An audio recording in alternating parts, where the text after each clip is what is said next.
Колку младите се интересираат за изучување на оваа дисциплина безбедност и здравје? Па интересот кај младите лица за безбедност и здравјето при работа, можам да кажем дека со текот на времето континуирано се зголемува.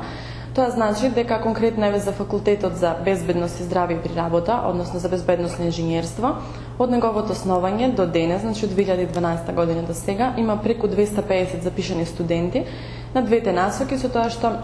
автоматски тоа е евидентен податок врз основа на кој што можеме да заклучиме дека со тек на време се шират информациите за значењето, улогата, потребата на безбедност и здравјето при работа, а посебно кај оние млади лица кои што на еден битен период од животот донесуваат одлука каде ќе го продолжат своето образование и што утре ќе работат до крајот на животот,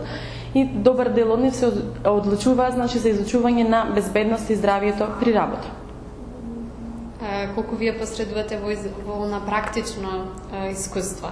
Во однос значи на практичното искуство за студентите од безбедносно инженерство конкретно, а тоа е реално и општа законска обврска за сите студенти, за да запишат следна учебна година мораат да имаат 1 месец практична работа, па така нашиот факултет им овозможува практична работа, значи најчесто во летниот период, во трајање од 1 месец за да се стекнат изворно практично сознања и податоци од областа на безбедност и здравјето при работа, каде што имаат можност директно да ги видат условите во кои работниците работат, ризиците, опасностите и штетностите при работа. Учествувавте во студијата која што ја подготви Македонското здружение за заштита при работа. Ваше видување, кои се проблемите и предизвиците со кои се соочуваат и работниците и работодавачите? Проблемите и предизвиците и во Македонија и во земјите од регионот и генерално, значи, за жал, особено се евидентираат преку статистичките податоци, преку кои што можеме да видиме од година во година, за жал, значи, пораст на бројот на телесни повреди кај работниците, колективни повреди и повреди со смртни случаи. Тоа зборува доволно дека и покрај тоа што работиме во оваа област, треба да работиме уште повеќе,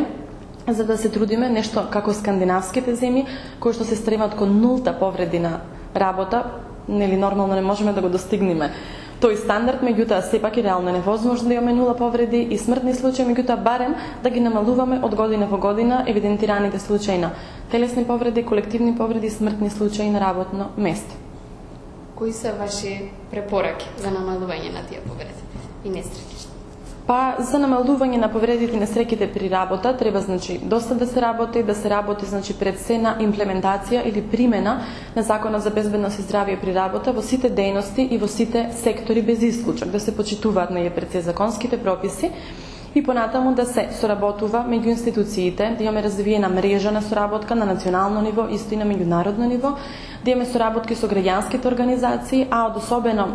голема важност сметам дека е подигнувањето на културата кај нашите луѓе, односно подигнувањето на свеста кај работниците за улогата и значењето на безбедноста и здравјето на работно место.